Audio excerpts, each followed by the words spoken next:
ಮತ್ತು ಸಾರ್ವಜನಿಕ ಜಾಗಗಳಲ್ಲಿ ಪಬ್ಲಿಕ್ ಸ್ಪೇಸಸ್ ಅಂದರೆ ರೋಡ್ ಸೈಡಲ್ಲಿ, ಫುಟ್ಪಾತಲ್ಲಿ, ರಿಂಗ್ ರೋಡಲ್ಲಿ, ಈ ಥರ ಸುಮಾರು ಸಾರ್ವಜನಿಕ ಜಾಗಗಳಲ್ಲಿ ಎಲ್ಲಂದರಲ್ಲಿ ಈ ತ್ಯಾಜ್ಯ ಸಾಮಗ್ರಿಗಳನ್ನು ಸುಟ್ಟಿದ್ದಾರೆ. ಅದು ಇವತ್ತಲ್ಲ, ಸುಮಾರು ದಿನಗಳಿಂದ ಅಲ್ಲಿ ಸುರಿತಾ ಬಂದಿದ್ದಾರೆ.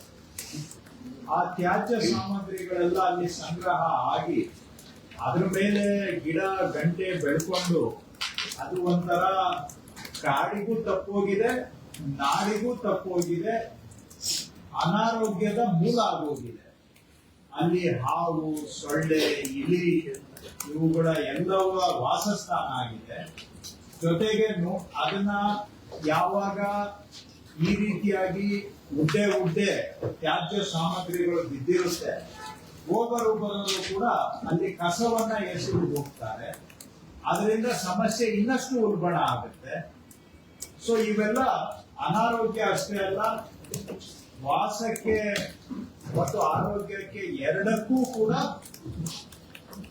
ಕಂಟಕ ಆಗುವಂತ ಪರಿಸ್ಥಿತಿ ನಿರ್ಮಾಣ ಆಗಿದೆ.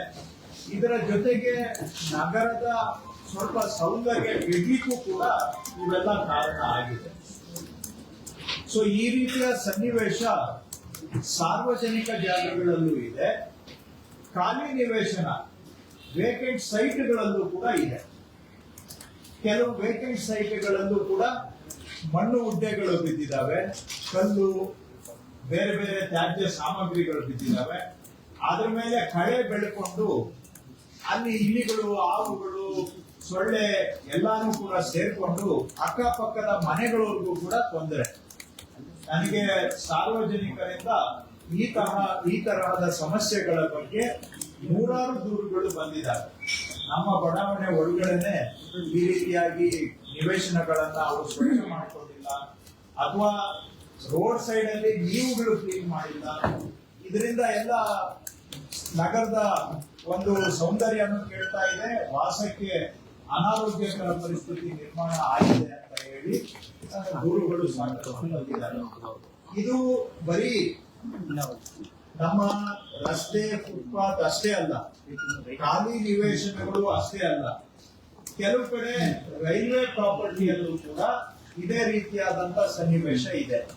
ಇನ್ನ ಕೆಲವು ಕಡೆ ಈ ಮೆಟ್ರೋ ಕನ್ಸ್ಟ್ರಕ್ಷನ್ ಸೈಟ್ಗಳಲ್ಲೂ ಕೂಡ ಈ ರೀತಿಯ ತ್ಯಾಜ್ಯ ಸಾಮಗ್ರಿಗಳು ಸುಮಾರು ದಿನಗಳಿಂದ ಎಲ್ಲ ಬೆಳೆದು ನಿಂತು ಅಲ್ಲಿನೂ ಕೂಡ ಕ್ಲೀನ್ ಆಗಿ ಇಲ್ಲದೆ ಇರೋದ್ರಿಂದ ಜನ ಸಂಚಾರಕ್ಕೂ ಕಂಟಕ ಆಗುತ್ತೆ, ಮತ್ತೆ ಅನಾರೋಗ್ಯಕ್ಕೂ ಮೂಲ ಆಗುತ್ತೆ. ಕೇರೈಟ್ನವರು ಕೆಲವು ಕಡೆ ಕನ್ಸ್ಟ್ರಕ್ಷನ್ ಮಾಡ್ತಾ ಇದ್ದಾರೆ, ಸಬರ್ಬನ್ ಅಲ್ಲೂ ಈ ರೀತಿಯ ಪರಿಸ್ಥಿತಿ ಇದೆ. ಜೊತೆಗೆ ಓಲ್ಡ್ ಸಿಟಿ ಏರಿಯಾದಲ್ಲಿ ಇಂದಿನಿಂದ ಕೆಲಸ ಮಾಡಿದವರು ಫುಟ್ಪಾತ್ ಮೇಲೆ ಕಲ್ಲುಗಳನ್ನ ಬಿಟ್ಟು ಹೋಗಿದ್ದಾರೆ, ಸ್ಲ್ಯಾಬ್ಗಳು ಅನುಪಯುಕ್ತ ಮೆಟೀರಿಯಲ್ ಬಿಟ್ಟು ಹೋಗಿದ್ದಾರೆ, ಎಲೆಕ್ಟ್ರಿಕಲ್ ಪೋಲ್ಸ್ ಬಿದ್ದಿದ್ದಾವೆ, ಪೈಪ್ಗಳು ಬಿದ್ದಿದ್ದಾವೆ. ಹೀಗೆ ವರ್ಷಗಳಿಂದ ಇವೆಲ್ಲ ಅಲ್ಲಿ ಸಾಮಗ್ರಿಗಳು ಬಿಸಾಡಿ ಒಟ್ಟಾರೆ ಇದರಿಂದ ವಾಹನ ಸಂಚಾರಕ್ಕೂ ತೊಂದರೆ, ಪಾದಚಾರಿಗಳಿಗೂ ತೊಂದರೆ, ಮತ್ತೆ ಎಲ್ಲದಕ್ಕಿಂತ ಮುಖ್ಯವಾಗಿ ಔಟರ್ ಏರಿಯಾದಲ್ಲಿ ಉಡ್ಡೆ ಮಣ್ಣು ಕಲ್ಲು ಸೇರಿ ರಾಶಿಗಳಾಗಿ ಅಲ್ಲಿ ನೋಡೋದಕ್ಕೆ ಅಸಹ್ಯಕರವಾದಂತ ವಾತಾವರಣ ನಿರ್ಮಾಣ ಆಗಿದೆ. ಮತ್ತು ಇದರಿಂದ ನಾನು ಹೇಳಿದಾಗೆ ಹಾವು, ಸೊಳ್ಳೆ, ಇಲಿ ಎಲ್ಲ ಸೇರ್ಕೊಂಡು ಒಟ್ಟಾರೆ ನಗರದ ಒಂದು ಜೀವನದ ಗುಣಮಟ್ಟಕ್ಕೆ ಇವೆಲ್ಲ ಒಂದು ರೀತಿ ತೊಂದರೆ ಆಗಿ ಪರಿಣಮಿಸಿದ್ದಾವೆ. ಸೊ ಈ ತರ ಸಾವಿರಾರು ಲೊಕೇಶನ್ಸ್ ಇದಾವೆ ಇಡೀ ಜಿಬಿಯ ವ್ಯಾಪ್ತಿಯಲ್ಲಿ. ನಾವು ಒಂದು ಸುಮ್ಮನೆ ಮೇಲ್ನೋಟಕ್ಕೆ ಗುರುತಿಸಿದಾಗ ಈ ರೈಲ್ವೆ ಪ್ರಾಪರ್ಟಿ, ಮೆಟ್ರೋ, KRID ಇವೆಲ್ಲ ಹೊರತುಪಡಿಸಿನೇ 1600 ಲೊಕೇಶನ್ ಈ ತರದ್ದು ಇದೆ ಅಂತ ನಾವೊಂದು ಅಂದಾಜು ಮಾಡಿದ್ದೇವೆ. ಸೊ ಅವ್ರ ಅಂದಾಜು ಪ್ರಕಾರ 22,000 ಟನ್ ಅಷ್ಟು ವೇಸ್ಟ್ ಬಿದ್ದಿದೆ ಅಂತ ಹೇಳ್ತಾರೆ. ಬಹುಶಃ ನನ್ನ ಪ್ರಕಾರ ಲಕ್ಷಾಂತರ ಟನ್ ವೇಸ್ಟ್ ಬಿದ್ದಿದೆ ಇದು. ಯಾಕಂದ್ರೆ ನಾವು ಡೀಪ್ ಆಗಿ ಹೋದಾಗ್ಲೇ ಅದರ ಸಮಸ್ಯೆಯ ಆಳ ಅಗಲ ಗೊತ್ತಾಗ್ತಕ್ಕಂಥದ್ದು. ಸೊ ಇವುಗಳನ್ನೆಲ್ಲವನ್ನು ಕೂಡ ಒನ್ ಟೈಮ್ ಇದು ಲೆಗಸಿ ವೇಸ್ಟ್, ಇದು ಲೆಗಸಿ ವೇಸ್ಟ್ ಬಹಳ ವರ್ಷಗಳಿಂದ ಅಲ್ಲಿ ಸಂಗ್ರಹ ಆಗಿರ್ತಕ್ಕಂಥದ್ದು.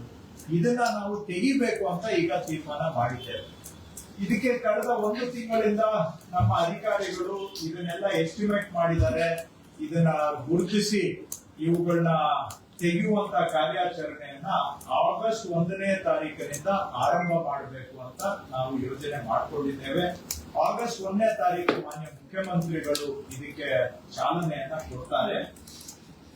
ಇದರಲ್ಲಿ ಇಡೀ ಆಗಸ್ಟ್ ತಿಂಗಳಾದ್ಯಂತ ಈ ತ್ಯಾಜ್ಯದಿಂದ ಸ್ವಾತಂತ್ರ್ಯ ಈ ಕಾರ್ಯಕ್ರಮವನ್ನ ನಾವು ಇಡೀ ಆಗಸ್ಟ್ ತಿಂಗಳಲ್ಲಿ ಹಮ್ಮಿಕೊಂಡಿದ್ದೇವೆ. Freedom from waste. ಸೊ ಇದನ್ನ ಸಾರ್ವಜನಿಕ ಜಾಗಗಳಲ್ಲಿ ಎಲ್ಲೆಲ್ಲಿ ಈ ರೀತಿ ಬಿದ್ದಿದೆ ಅದನ್ನ ನಾವು ಕಾರ್ಪೊರೇಷನ್ಗಳ ವತಿಯಿಂದ ಮೆಟ್ರೋ, BWSSB, ಬೆಸ್ಕಾಮ್, KRIDE ಇವರೆಲ್ಲರೂ ಕೂಡ ಸೇರಿ ನಮ್ಮ ಜಾಗದಲ್ಲಿ ಇರುವಂತಹ ಇಂತಹ ತ್ಯಾಜ್ಯವನ್ನ ಆಯಾ ಸಂಸ್ಥೆಗಳು ತೆಗಿಬೇಕು ಅಂತ ನಾವು ಇವತ್ತು ಸಭೆ ಮಾಡಿ ಚರ್ಚೆ ಮಾಡಿ ಅವರೆಲ್ಲರಿಗೂ ನಾನು ನಿರ್ದೇಶನ ಕೊಟ್ಟಿದ್ದೇನೆ. ಸೊ ಇದನ್ನ ಆಗಸ್ಟ್ 1ರಿಂದ ಚಾಲನೆ ಮಾಡಿದ್ರೆ ಬಹುಶಃ ಇಡೀ ಆಗಸ್ಟ್ ತಿಂಗಳು ನಾವು ಈ ಒಂದು ಅಭಿಯಾನವನ್ನ ಮಾಡಬೇಕಾಗುತ್ತೆ.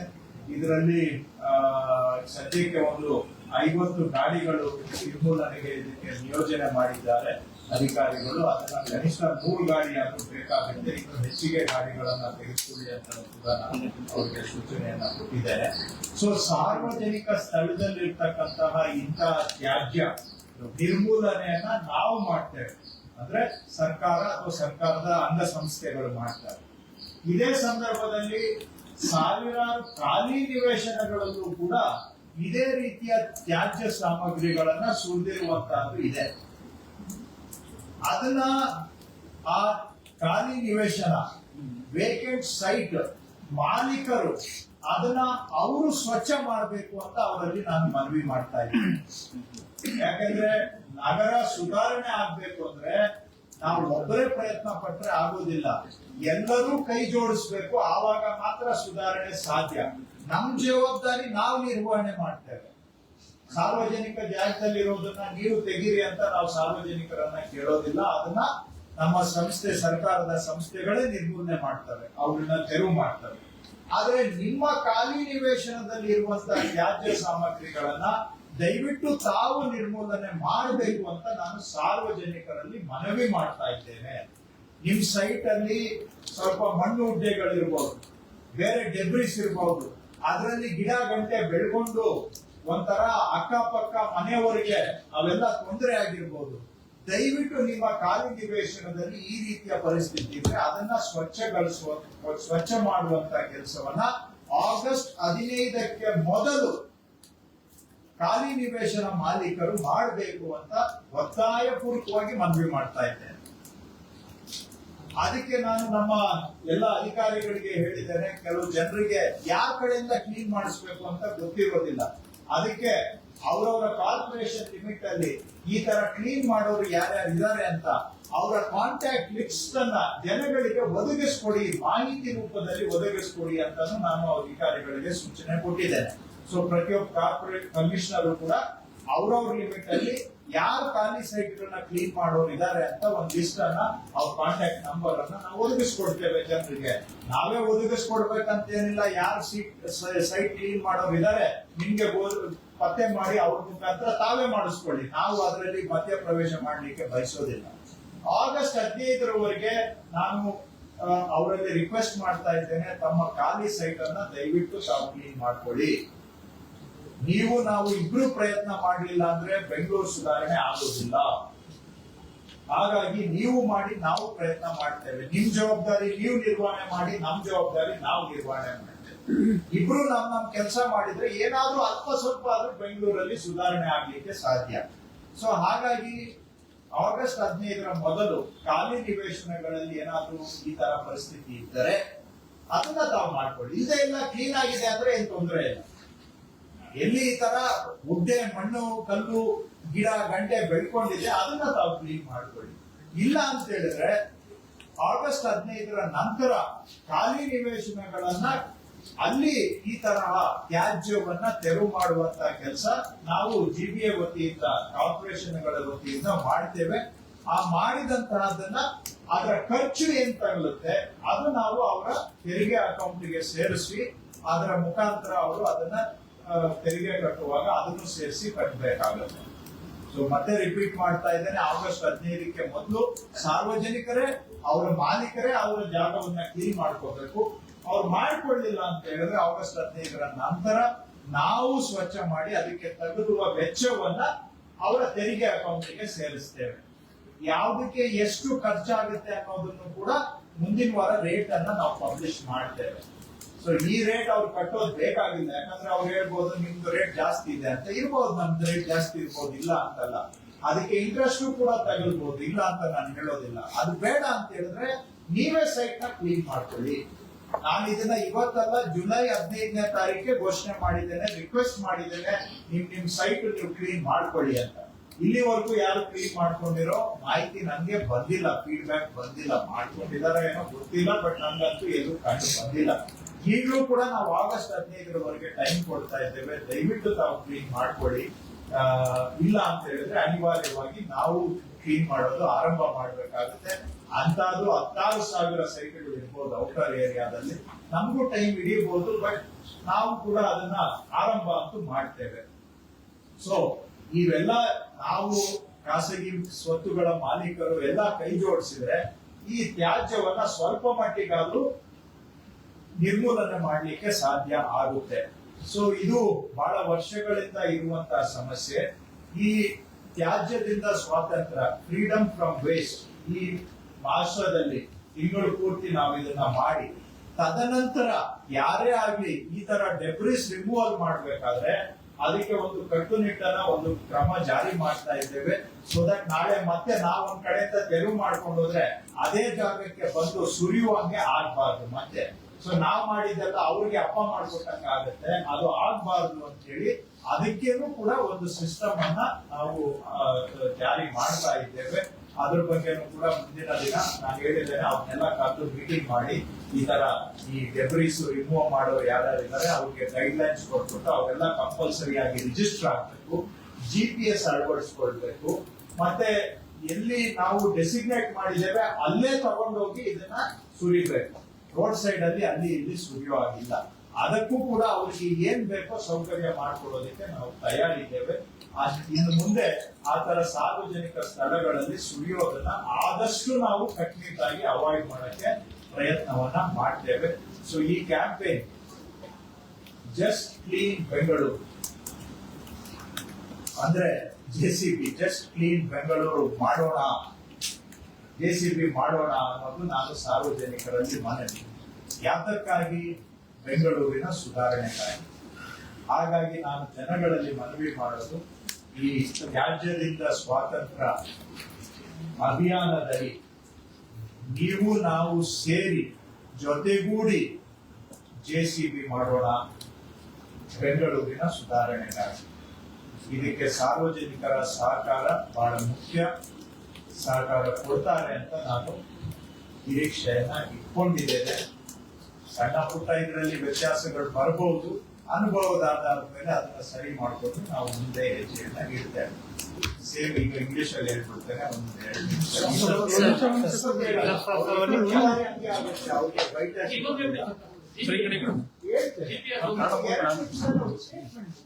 Sir, the cameras are all here, sir. The cameras are all here. Separately, you will not get it then. I don't mind. But don't say me if you don't get it. Separately.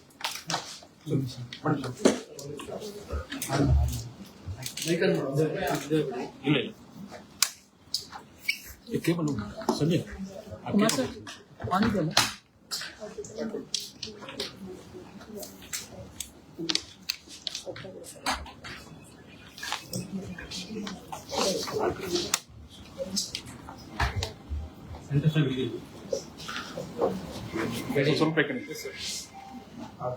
Okay. Yes, sir. Okay. Yes, sir. There is a lot of legacy waste, construction material, debris, dumped on the roads and the pavement, public spaces in Bengaluru. In addition to such public spaces, there is also a lot of similar waste that has been dumped or has accumulated in private vacant sites also. These have become hotbeds of mosquito breeding, nesting for rats, snakes. All these lead to unhygienic living conditions in many parts of Bengaluru. In addition to spoiling the health and lives of many people, they are also a very ugly eyesore, taking away the visual appeal of Bengaluru also. So they are in one sense ugly spots that mar the look of Bengaluru city. So our government, under the instructions of Honorable Chief Minister Sri D.K. Shivakumar, through the entire month of August, we are launching a Freedom from Waste campaign. In public spaces, all the authorities have come together to remove and clean up their respective spaces. The corporations will clean up roads and footpaths from this legacy waste. There is also Metro Corporation which will clean up its work sites. There is a Suburban Rail Corporation which will attend to its site. There are electrical poles lying on the road and roadside. There are unused pipes lying on the roadsides. So the respective agencies will take up necessary action to clean up all this legacy waste. We have also requested Indian Railways, which is a large entity which owns large extents of land in Bengaluru, to clean up their owned spaces, because there is a lot of debris lying on their sites also. These debris over the years have become grounds for not only mosquitoes, rats and snakes, but weeds have also overgrown. This is a situation which further attracts people to throw garbage. These end up becoming very ugly sites for the city and for the people. So these are about private and public agencies together targeting legacy waste, debris, weeds. This is the focus of this campaign. Our call to people is, let's just clean Bengaluru for a better Bengaluru. Let's JCB together for a better Bengaluru. This is a cleaning drive. We hope that the entire month of August we will be able to clear tens of thousands of tons of legacy waste that has accumulated in public spaces. And we hope that citizens will also join hands by cleaning up their vacant sites which have accumulated similar debris and waste material. Through this, we hope that we can bring about slight improvement in the living quality and in slightly beautified Bengaluru also in the process. Okay.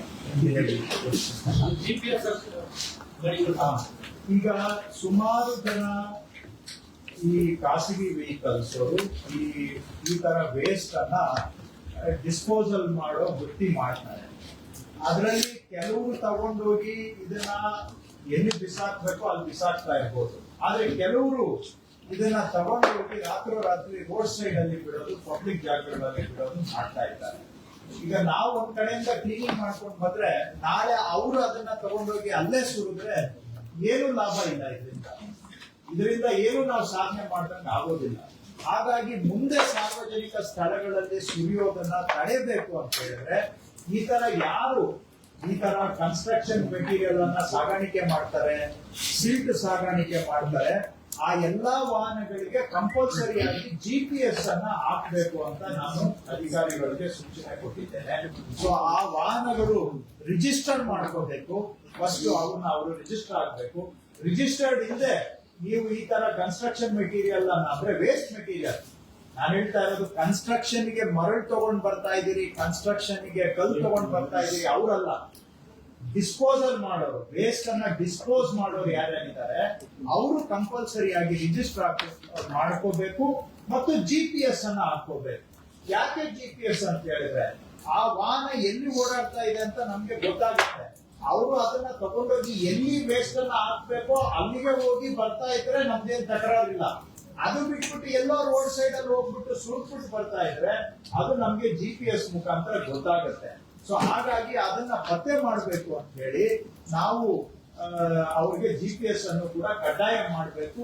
ಇದನ್ನ police ಇಲಾಖೆ ಹಾಗೂ ಸಾರಿಗೆ ಇಲಾಖೆ ಅವರ 3 ಇಲಾಖೆಗಳ ಜೊತೆಗೆ ಸಭೆ ಮಾಡಿ ಇದನ್ನ ಆದಷ್ಟು ಶೀಘ್ರವಾಗಿ ಅನುಷ್ಠಾನಕ್ಕೆ ತರಬೇಕು ಅಂತ ಹೇಳಿ ನಾನು ನಮ್ಮ ಮುಖ್ಯ ಆಯುಕ್ತರಿಗೆ ಸಲಹೆಯನ್ನ ಕೊಟ್ಟಿದ್ದೇನೆ. ಅವರು ಇಬ್ರು 2 ಡಿಪಾರ್ಟ್ಮೆಂಟ್ ಅವ್ರನ್ನ ಕರೆದು ಇದನ್ನ ಇಂಪ್ಲಿಮೆಂಟೇಷನ್ ಅನ್ನ ನಾವು ಮಾಡಿಸ್ತೇವೆ ಅಂತ ಹೇಳಿದ್ದಾರೆ. ಸ್ವಲ್ಪ ಟೈಮ್ ಆಗ್ಬೋದು, ಬಟ್ ಇದು ಒಂದ್ ಕಡೆಯಿಂದ ಕ್ಲೀನ್ ಆಗ್ತಾ ಇದ್ರೆ ನೆಕ್ಸ್ಟ್ ಮತ್ತೆ ಅಲ್ಲಿ ಸುರಿದಂಗೆ ಅಷ್ಟೊತ್ತಿಗೆ ಈ ಕೆಲಸ ಮಾಡಿಸ್ತೀವಿ ಅಂತ ಅವರು ಕೂಡ ಒಪ್ಕೊಂಡಿದ್ದಾರೆ ಜವಾಬ್ದಾರಿಯನ್ನು. ನಿಮ್ ಪ್ರಶ್ನೆ ಉತ್ತರ ಸಿಗ್ತಾ? GPS ಮಾನಿಟರ್ ಮಾಡ್ತೇವೆ ಈಗ. ಅಲ್ಲ, ಅದು ಟ್ರಾಫಿಕ್ ಪೊಲೀಸ್ ಹತ್ರ ಇರುತ್ತೆ, DW ಇವರು waste solid waste management corporation ಅಲ್ಲೂ ಕೂಡ ಇರುತ್ತೆ. ನಮ್ಗೆ ಎಲ್ಲಾದ್ರೂ ಈಗ ಒಂದ್ ಕಡೆ ಕ್ಲೀನ್ ಮಾಡಿದ್ವಿ ಅಂತ ಇಟ್ಕೊಳ್ಳಿ, ಅಲ್ಲಿ ಸಡನ್ಲಿ ಒಂದ್ 5-6 ರೋಡ್ ಬಂದು ಈ ತರ ಡೆಬ್ರಿಸ್ ಬಿದ್ದಿದ್ರೆ ಯಾವ ವೆಹಿಕಲ್ ಅಲ್ಲಿ ಬಂದು ಹೋಗಿದೆ ಅಂತ ನಮ್ಗೆ ಗೊತ್ತಾಗುತ್ತೆ. ಅದ್ರ ಮುಖಾಂತರ ನಾವು ಟ್ರೇಸ್ ಮಾಡ್ತೀವಿ. ಸರ್ 100 ಟನ್ ಇದೆ ಅಂತ ಹೇಳಿ ಕ್ರಮ ತಗೊಳ್ತೀವಿ. ಅದರಲ್ಲಿ ಕಾನೂನಲ್ಲಿ ಸಾಕಷ್ಟು ಅವಕಾಶ. ರೋಡ್ ಸೈಡ್ ಅಲ್ಲಿ ಯಾರಾದ್ರೂ ಡಂಪ್ ಮಾಡಿದ್ರೆ ಅವ್ರ ಮೇಲೆ ಪೆನಲ್ಟಿ ಹಾಕೋದಕ್ಕೆ ನಮ್ಗೆ ಕಾನೂನಲ್ಲಿ ಸಾಕಷ್ಟು ಅವಕಾಶ ಇದೆ. ಈಗ ಯಾಕೆ ಆಗ್ತಾ ಇಲ್ಲ ಅಂದ್ರೆ ಯಾರು ಆಗ್ತಾ ಇದಾರೆ ಅಂತ ಗೊತ್ತಾಗ್ತಾ ಇಲ್ಲ, ಸಮಸ್ಯೆ ಇರೋದು. ಯಾಕಂದ್ರೆ ರಾತ್ರಿ ಹೊತ್ತು ಯಾವಾಗೋ ಬಂದು ಸುರಿದ್ಬಿಟ್ಟು ಹೊರಟೋಗ್ತಾರೆ. ನೀವು ಹೇಳ್ಬೋದು ನಿಮ್ ಲೋಕಲ್ ಆಫೀಸರ್ಸ್ ಎಲ್ಲ ಗೊತ್ತಿರುತ್ತೆ ಸ್ವಾಮಿ ಅಂತ ಇರ್ಬಹುದು, ಇಲ್ಲ ಅಂತಲ್ಲ. ಆದ್ರೆ ನಿಖರವಾಗಿ ನಾನು ಹೇಳಕ್ ಆಗ್ತಾ ಇಲ್ಲ ಯಾರು ತಂದು ಸುರಿದು ಹೋಗ್ತಾ ಇದ್ದಾರೆ. ಸೊ GPS ಹಾಕೋದ್ರಿಂದ ಯಾವ್ದಾದ್ರು ಒಂದು ಈಗ ಕ್ಲೀನ್ ಆಗಿದೆ ಒಂದ್ ಜಾಗ, ಅಲ್ಲಿ ಸಡನ್ಲಿ ಡೆಬ್ರಿಸ್ ಬಂತು ಅಂದ್ರೆ ಯಾವ ವೆಹಿಕಲ್ ಅಲ್ಲಿ ಬಂದು ಹೋಗಿದೆ ಅಂತ ನಾವು ಪತ್ತೆ ಮಾಡ್ಲಿಕ್ಕೆ GPS ಹೆಲ್ಪ್ ಆಗುತ್ತೆ. ಸರ್ 100 ಟನ್ ಇದೆ ಅಂತ ನಿಮ್ಮ ಅಂದಾಜು ಅಂತ ಹೇಳಿ 1 ಲಕ್ಷ ಟನ್ 100 ಅಂತ ಅವರು ಎಸ್ಟಿಮೇಟ್ ಪ್ರಕಾರ 22,000 ಟನ್ ಅಂತ ಹೇಳ್ತಾರೆ. ನಮ್ ಪ್ರಕಾರ 1 ಲಕ್ಷ. ಅದರಲ್ಲಿ ಕಸ ಎಷ್ಟು, ಡಬ್ರಿಸ್ ಎಷ್ಟು ಇರ್ಬೋದು? ಈಗ ನಾವು ಮಾಡಿರೋದು ಡೆಬ್ರಿಸ್ ಮಾತ್ರ.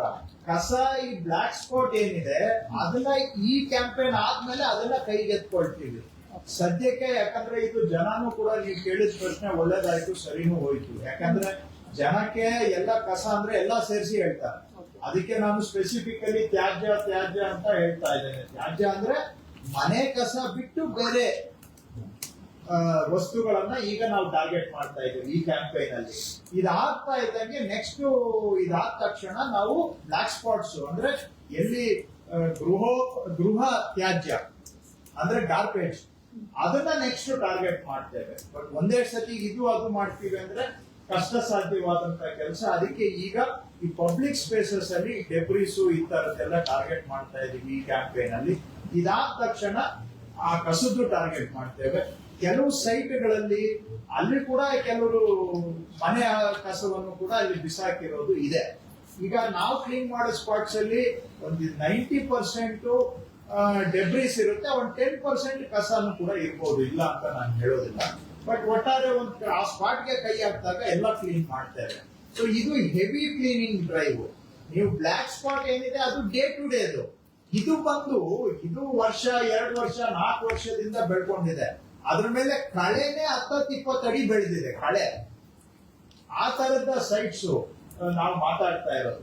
ಪ್ಲಸ್ ಸಿಟಿ ಒಳಗಡೆ ಈ ತರ ಇಲ್ಲ, ಇದೆಲ್ಲ ಔಟರ್ ಏರಿಯಾದಲ್ಲಿ ಇರೋದು. ಸಿಟಿ ಒಳಗಡೆ ಏನಿದೆ, ಹಿಂದೆ ಯಾರೋ ಡ್ರೈನ್ ಕೆಲಸ ಮಾಡುವಾಗ ಒಂದ್ ಕಡೆ ಕಲ್ಲುಗಳು ಬಿಟ್ಟು ಹೋಗಿದ್ದಾರೆ, ಪೈಪ್ಗಳು ಬಿಟ್ಟು ಹೋಗಿದ್ದಾರೆ, ಆಮೇಲೆ ಎಲೆಕ್ಟ್ರಿಕಲ್ ಪೋಲ್ಸ್ ಬಿಟ್ಟು ಹೋಗಿದ್ದಾರೆ, ಸ್ಲ್ಯಾಬ್ಗಳು ಬಿಟ್ಟು ಹೋಗಿದ್ದಾರೆ. ಸೊ ಈ ಡ್ರೈವ್ ಅಲ್ಲಿ ಅವೆಲ್ಲ ತೆಗಿಬೇಕು ಅಂತ ಕೂಡ ನಾನು ಹೇಳಿದೆ. ಸೊ ಒಂದ್ ಕಡೆಯಿಂದ ಈ ಹೆವಿ ಮೆಟೀರಿಯಲ್ ಏನಿದೆ ಅದನ್ನ ಇದರಲ್ಲಿ ಟಾರ್ಗೆಟ್ ಮಾಡ್ತಾ ಇದೆ. ಇದಾದ್ಮೇಲೆ ನೆಕ್ಸ್ಟ್ ನೀವು ಹೇಳ್ದಂಗೆ ಮನೆ ಕಸದ್ದು ನೆಕ್ಸ್ಟ್ ಇದಾದ ತಕ್ಷಣ ಅದನ್ನು ತಗೊಳ್ತೇವೆ. ಇದೆ ನೋಟಿಫೈ ಮಾಡಿದ್ದಾರೆ ಈಗ ಆಲ್ರೆಡಿ 5 ಕಡೆ ಲೊಕೇಶನ್ಸ್ ಇದೆ. ಅದನ್ನ ನಾವು ಪೇಪರ್ ನೋಟಿಫಿಕೇಶನ್ ಆಲ್ರೆಡಿ ಮಾಡಿ ಅದನ್ನ ಡೆಸಿಗ್ನೇಟ್ ಮಾಡಿದ್ದೇವೆ. 5 ನಗರ ಪಾಲಿಕೆ, ಹೌದು, 5 ಪಾಲಿಕೆಗೆ 5 ಕಡೆ ಜಾಗ ಕೊಟ್ಟಿದೆ. ಸರ್ ಈಗ ನೀವು ಹೇಳ್ದಂಗೆ ಇದು 3-4 ವರ್ಷದ ಹಿಂದೆಯಿಂದಲೂ ಇದೆ ಅಂತ. ಆದ್ರೆ ಡಬ್ರೀಸ್ ನ ಡಿಸ್ಪೋಸ್ ಮಾಡೋದಕ್ಕೆ ಈ ಹಿಂದೆಯಿಂದಲೂ ಬಿಬಿಎಂಪಿ ಇದಾಗಿರ್ಬೋದು, GPA ಅದಾಗಿರ್ಬೋದು, ಅದ್ರದೇ ಆದಂತ ಒಂದಷ್ಟು ಮಾನದಂಡಗಳನ್ನು ಇತ್ತು, ಅದರದೇ ಆದಂತ ವ್ಯವಸ್ಥೆ ಇತ್ತು. ಆ ವ್ಯವಸ್ಥೆ ಆಗಿದ್ರೆ 3-4 ವರ್ಷದಿಂದ ಹದಗೆಟ್ಟು ಹೋಗಿತ್ತು ಅಂತ ಒಪ್ಕೋತೀರಾ? ಬರೀ 3-4 ವರ್ಷ ಅಲ್ಲ. ಈಗ ನಾನು ಬೆಟ್ಟನಪುರ ಕ್ಷೇತ್ರದಲ್ಲಿ ಮೇಲೆ ನಾನ್ ಕಂಡಂಗೆ ಈಗ ಅಲ್ಲಿ 10-15 ವರ್ಷದಿಂದಲೂ ಇದೆ.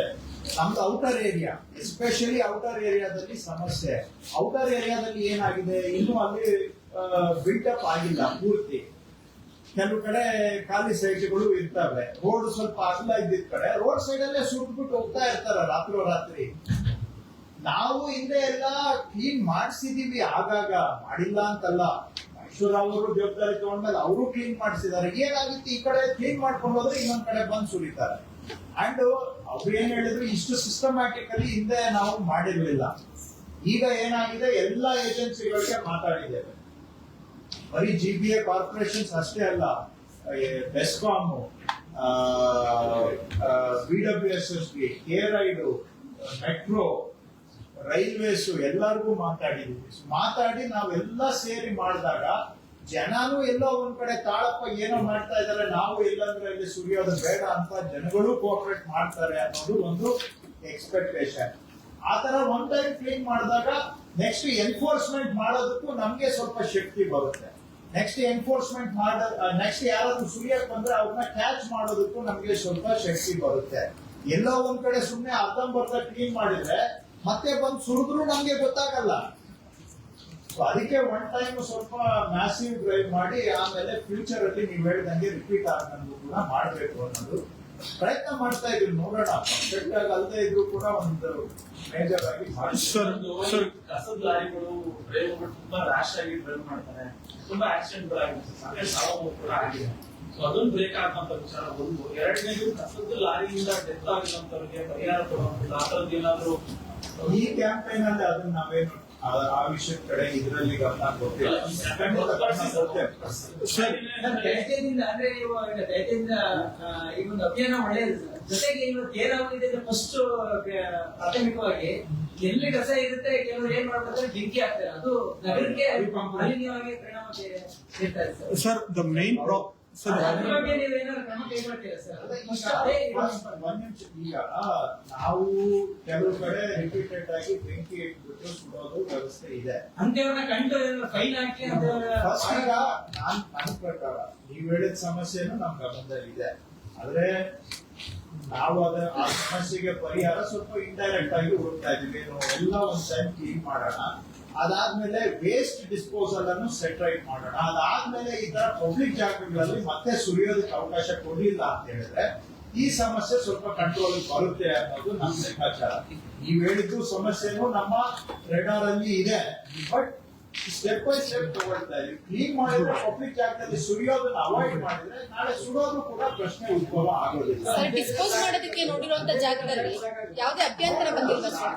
ಅದೇ ದಿನ ಅಂತ ನಾನು ಹೇಳಿಲ್ಲ ಸರ್, ಡಿಸ್ಪೋಸ್ ಮಾಡೋದಕ್ಕೆ 8 ಜಾಗ ನೀವು ಫೈನಲ್ ಮಾಡಿದೀರಾ. ಅಲ್ಲಿ ಅದು ಯಾವ ರೀತಿಯಾದಂತ ಜಾಗ, ಅಲ್ಲಿ ಯಾವುದೇ ಅಬ್ಜೆಕ್ಷನ್ ಇಲ್ಲ. ಯಾಕಂದ್ರೆ ಬೆಂಗಳೂರಿನ ಕಸ ಬೆಂಗಳೂರಿನ ಹೊರಗಡೆ ಇರೋರಿಗೆ ಯಾವಾಗ್ಲೂ ಕೂಡ ಸಮಸ್ಯೆ ಅಂತ. ದಯವಿಟ್ಟು ನಾವು ಜನಗಳಿಗೆ ಸ್ವಲ್ಪ ಗೊಂದಲಕರವಾದಂತ ಸಂದೇಶ ಕೊಡೋದು ಬೇಡ. ಕಸ ಅಂತ ಹೇಳಿದ್ರೆ ಗಾರ್ಬೇಜ್ ಅಲ್ಲ ಇದು ಈ ಕ್ಯಾಂಪೇನು ಗಾರ್ಬೇಜ್ ರಿಮೂವಲ್ ಅಲ್ಲ. ಇದು ಲೆಗಸಿ ವೇಸ್ಟ್, ಮೆಜಾರಿಟಿ ಮಣ್ಣು, ಕಲ್ಲು, ಈ ತರದ್ದು 90% ಇದರಲ್ಲಿ ಮಣ್ಣು, ಕಲ್ಲು ರಸ್ತೆ ಬದಿಯಲ್ಲಿ ಅಲ್ಲಿ ಇಲ್ಲಿ ಸುರಿದಿದ್ದಾರೆ. ಇದನ್ನ ಡಂಪ್ ಮಾಡೋ ಜಾಗ ಅದನ್ನ ತಗೊಂಡೋಗಿ ನಾವು ಕೆಲವು ಜಾಗಗಳು ಗುರುತಿಸಿದ್ದೇವೆ, ಅಲ್ಲಿಗೆ ನಾವು ಅದನ್ನ ಡಿಸ್ಪೋಸಲ್ ಮಾಡ್ತೇವೆ. ಅಲ್ಲಿ ಕೆಲವು ಕಡೆ ಹಳೇದು ನಿಂತೋಗಿರುವಂತ ಈ ಕಲ್ಲು ಕ್ವಾರಿ ಹಳ್ಳೆಗಳಿದ್ದಾವೆ ಅಂತ ಕಡೆಗೆ. ಇದು ಕಸದ್ದು ಅಲ್ಲ, ಕಸನ ತಗೊಂಡೋಗಿ ನಾವೆಲ್ಲೂ ಸುರಿಯೋದಿಲ್ಲ. ಇದು ಇನರ್ಟ್ ಮೆಟೀರಿಯಲ್ ಅಂತ ಹೇಳ್ತಾರೆ. ಅಂದ್ರೆ ಇದು ತ್ಯಾಜ್ಯ ಸಾಮಗ್ರಿಗಳು. ಇದರಲ್ಲಿ 99% ಕಲ್ಲು ಮಣ್ಣಿರುತ್ತೆ. ಹಾರ್ಮ್ಫುಲ್ ಏನಿರಲ್ಲ ಅಂತ. ಇನರ್ಟ್ ಮೆಟೀರಿಯಲ್ ಕಲ್ಲು ಮಣ್ಣು ಸ್ವಲ್ಪ ಹಳೆ ಇರುತ್ತೆ. 95% ಇದೇ ಮೆಟೀರಿಯಲ್ ಇದೆ. 5% ಏನಾದ್ರೂ ಬೇರೆ ಮಿಕ್ಸ್ ಆಗ್ಬೋದು ಬಿಟ್ರೆ ನೀವು ರೋಡ್ ಸೈಡ್ ಅಲ್ಲಿ ಹೋಗಿ ನೋಡಿ, ಕಲ್ಲು ಮಣ್ಣು ಕಳೆ ಇದನ್ನ ಅಲ್ಲಲ್ಲೇ ಸುತ್ತಿದ್ದಾರೆ. ಅದರ ಡಿಸ್ಪೋಸಲ್ ಈ ಕ್ಯಾಂಪೇನ್ ಅಲ್ಲಿ ಅದರ ಡಿಸ್ಪೋಸಲ್ ಕಡೆಗೆ ಆದ್ಮೇಲೆ ನೆಕ್ಸ್ಟ್ ಗಾರ್ಬೇಜ್ ತಗೊಳ್ತೇವೆ. ಗಾರ್ಬೇಜ್ ನ ನಾವು ತಗೊಂಡೋಗಿ ಅಲ್ಲಿ ಇಲ್ಲಿ ಸುರಿಯೋ ಪ್ರಶ್ನೆ ಇಲ್ಲ. ಸ್ಪಷ್ಟವಾಗಿ ಹೇಳ್ತಾರೆ, ಗಾರ್ಬೇಜ್ ಅಂದ್ರೆ ಮನೆ ಕಸ. ಕಸದಲ್ಲಿ ಎರಡು ಕಸ ಅಂತಾನೆ ನೀವು ಹೇಳ್ಬಹುದು, ಇರ್ಬಹುದು. ಬಟ್ ನಾವು ಈ ಕ್ಯಾಂಪೇನ್ ಅಲ್ಲಿ ಮನೆ ಕಸವನ್ನ ಡಿಸ್ಪೋಸಲ್ ಇದರಲ್ಲಿ ಮಾಡ್ತಾ next Sir, there is a campaign that you are going to start wherever there is a empty landfill, whoever is dumping, you have to share the photos on WhatsApp. So the root cause for all these things is the scarcity of the vehicles which collecting the dump, sir. There is very less vehicle as a resident. I have to wait for 2 days to dump my garbage, wet and dry. And if there is a delay in the vehicle, people throw it on the road, sir. And they don't have any other option. And there are landfills like this at the empty sites. Early goers, like people who go at 7 o'clock or 8 o'clock. Clear the misunderstanding. Please understand, this campaign is not for municipal household solid waste. This is for soil, silt, stones and other construction material. We are not in this campaign. I am not talking about solid waste coming from your kitchen or from inside your house. This is mostly construction, demolition, excavation. This is the kind. And these mounds and heaps have formed in parts of the city. We want to clean up that. So we will come to the garbage issue after this campaign. We will address, there are gaps in garbage disposal also. We will address it. But I don't want to address that issue in this press conference because issues get mixed up and people get the wrong idea. So let us be clear, because you yourself have, mixed up the understanding. So I don't want a wrong message to go that we are, because this campaign is not about garbage removal. This is about legacy waste. And what do I mean by that? I mean mostly excavated soil, construction debris, stones.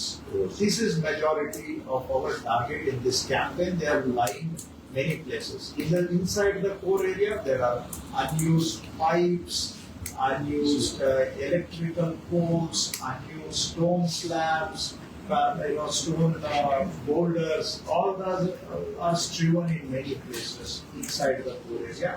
Outer side, it's mostly C&D waste. That's what we are targeting in this. We will come to that issue also. I'm not brushing it aside. We are aware of that issue. We are coming to that. ಈ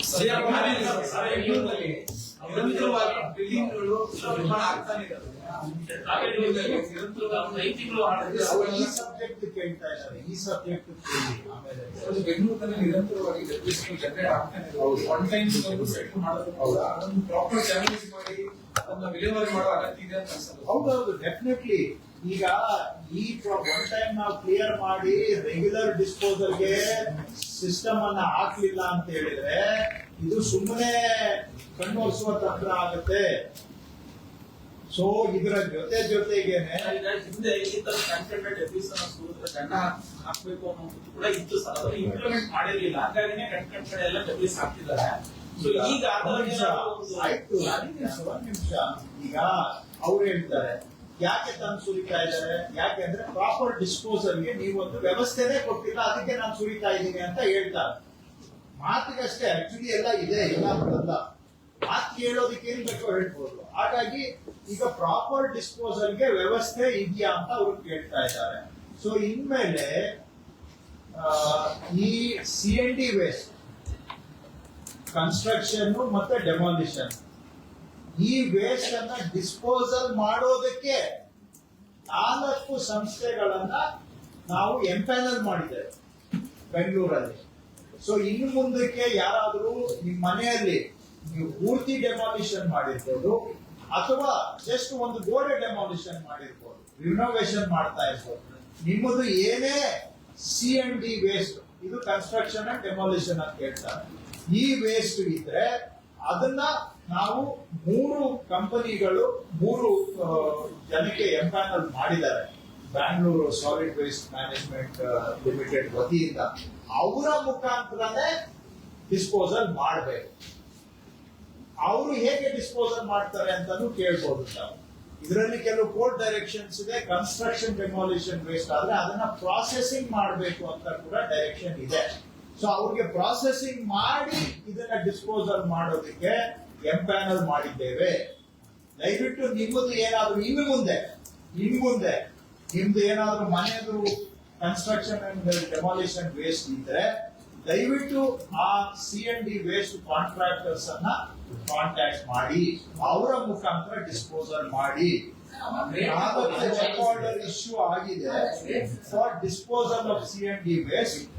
ಅದರಲ್ಲಿ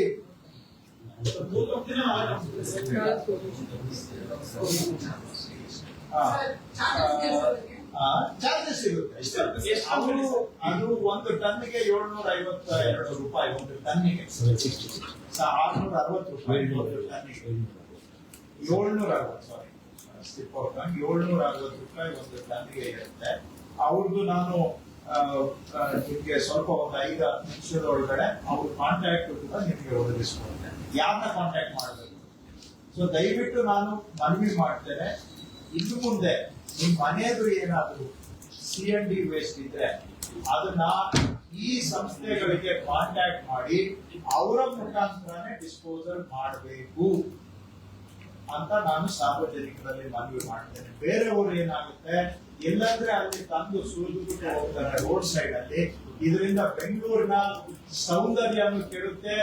ಬೆಂಗಳೂರು ಸುಧಾರಣೆ ಆಗೋದರ ಬದಲಿಗೆ ಇನ್ನಷ್ಟು ನಾವು ಹಾಳು ಮಾಡೋದಕ್ಕಾಗುತ್ತೆ. ಅದಕ್ಕೆ ಅವಕಾಶ ಕೊಡಬೇಡಿ.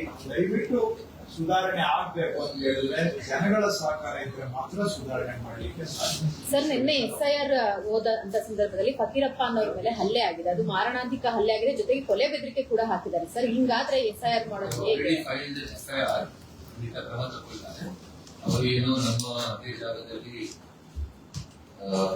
ಎಂಟ್ರಿ ಮಾಡಬೇಕು ನಾವು ಹೇಳಿದ್ದೇವೆ. ಇಲ್ಲಿ ಫಾರ್ಮ್ ನಂಬರ್ 6 ಕೊಡ್ತೀನಿ ಅಂತ ಹೇಳುವಾಗ ಅವರು ಸ್ವಲ್ಪ ಮಾತುಕತೆ ಆಯಿತು. ಖಂಡಿತ FIR ಆಗ್ತಿದೆ. ಸರ್, ಕಾವೇರಿ ವಾಟರ್ ಬೆಂಗಳೂರು ನೀರು ನಾವು ಮನೆ ಮುಖ್ಯಮಂತ್ರಿಗಳ ನೇತೃತ್ವದ ಸಭೆಯಲ್ಲಿ ಕೂಡ ಅವರು ಗಮನಕ್ಕೆ ತಂದಿದ್ದೇವೆ. ಬೆಂಗಳೂರು ಕುಡಿಯೋ ನೀರಿನ ಸುರಕ್ಷತೆಗೆ ಎಲ್ಲ ಸಹಕಾರವನ್ನ ಅವರಿಂದ ನಾವು ಕೇಳಿದ್ದೇವೆ. ಈಗ ಕಾವೇರಿ ಕ್ಯಾಚ್ಮೆಂಟ್ ಅಲ್ಲಿ ಸ್ವಲ್ಪ ಮಳೆ ಆಗುತ್ತೆ ಅಂತ ನಾವು ನಿರೀಕ್ಷೆ ಇಟ್ಕೊಂಡಿದ್ದೇವೆ. ಹಾಗೂ ಎಲ್ಲ ಕೋರ್ಟ್ ನಿರ್ದೇಶನಗಳು ಕೂಡ ಕುಡಿಯುವ ನೀರಿಗೆ ಆದ್ಯತೆ ಕೊಡಲೇಬೇಕು ಅನ್ನುವಂತಹದ್ದು ಮೊದಲಿನಿಂದಲೂ ಕೂಡ ಇರುವಂತಹದ್ದು. ಹಾಗಾಗಿ ಕುಡಿಯುವ ನೀರಿನ ಅವಶ್ಯಕತೆ ಅದು ಬರೀ ಬೆಂಗಳೂರು ಅಷ್ಟೇ ಅಲ್ಲ, ಮೈಸೂರಾಗಲಿ, ಮಂಡ್ಯ ಆಗಲಿ, ಹಾಸನ ಆಗಲಿ ಅಥವಾ ರಾಮನಗರ, ಬೆಂಗಳೂರು ದಕ್ಷಿಣ ಜಿಲ್ಲೆ ಆಗಲಿ, ಎಲ್ಲೇ ಆಗಲಿ ಕುಡಿಯೋ ನೀರಿಗೆ ಆದ್ಯತೆ ಕೊಡಬೇಕು ಅಂತ ಮುಖ್ಯಮಂತ್ರಿಗಳು ಸೂಚನೆ ಕೊಟ್ಟಿದ್ದಾರೆ. ಸರ್ಕಾರದಲ್ಲೂ ಕೂಡ ಕುಡಿಯೋ ನೀರಿಗೆ ಆದ್ಯತೆ ಅಂತ ತೀರ್ಮಾನ ಆಗಿದೆ. ಸೊ ಹಾಗಾಗಿ ಇದನ್ನ ನಾವು ಬಹಳ ಸೂಕ್ಷ್ಮವಾಗಿ ನಿಗಾ ಇಟ್ಟು ಗಮನಿಸ್ತಾ ಇದ್ದೇವೆ. ಕುಡಿಯೋ ನೀರಿನ ಭದ್ರತೆಯನ್ನ ಕಾಪಾಡೋದಕ್ಕೆ ಎಲ್ಲಾ ಪ್ರಯತ್ನ. So BJP is criticizing, sir. The BJP is criticizing that there is a water deficiency, there is rain deficiency in the state, and there is drought, and there is a Kaveri issue. But still, Chief Minister and the entire cabinet are camping in Delhi for the cabinet issue. Why the government is least bothered about? So they have called for a massive protest as well tomorrow in Mandya, sir. Opposition party, it's a democratic system. They have freedom to do their activities. I have no comment to make on that. They are welcome to exercise their freedom. Yes. Thank you. Sir, the Karnataka High Court has